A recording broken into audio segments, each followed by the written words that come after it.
বন্ধুরা, আজকের আমার লাঞ্চে ছিল মটন ঘি অন্ন। এই দেখুন কত সুন্দর বানিয়েছে, ঝরঝরে একেবারে। এত খেতে যা লাগবে না বন্ধুরা, দারুণ লাগবে খেতে। সেই পুরীর বিখ্যাত মটন ঘি অন্ন। এই ঝমঝমে বৃষ্টির দিনে বাড়িতে এটা বানিয়ে নিতে পারলে একদম দারুণ লাগবে। এই মটন ঘি অন্নটা, এটা যা লাগবে না, এটা বন্ধুরা মাংসটা পুরো একদম ছাড়িয়ে ছাড়িয়ে গেছে একবারে। হুম, দারুণ দারুণ দারুণ।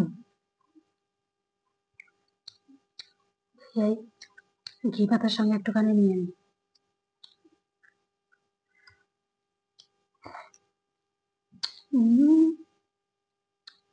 এত দারুণ হয়েছে বন্ধুরা, না খেলে বোঝা যাবে না।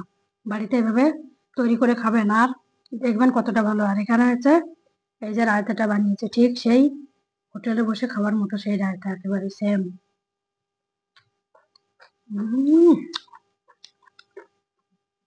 দারুণ দারুণ, কোনো কথা হবে না। এটার মধ্যে সেই শ্বাসটা রয়েছে,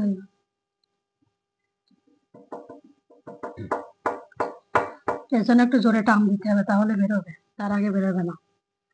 দেখুন এই মাংসটাকে দেখুন, একদম খুলে এইভাবে বানিয়ে খাবেন। আর এই ভিডিওর লিঙ্কটি এখানে অ্যাটাচ করে দেওয়া আছে, ওখানে যে দেখে নেবেন আমি কিভাবে এই মটন ঘি অন্নটাকে বানিয়েছি। এইভাবে বানিয়ে খেয়ে দেখবেন কতটা ভালো লাগে।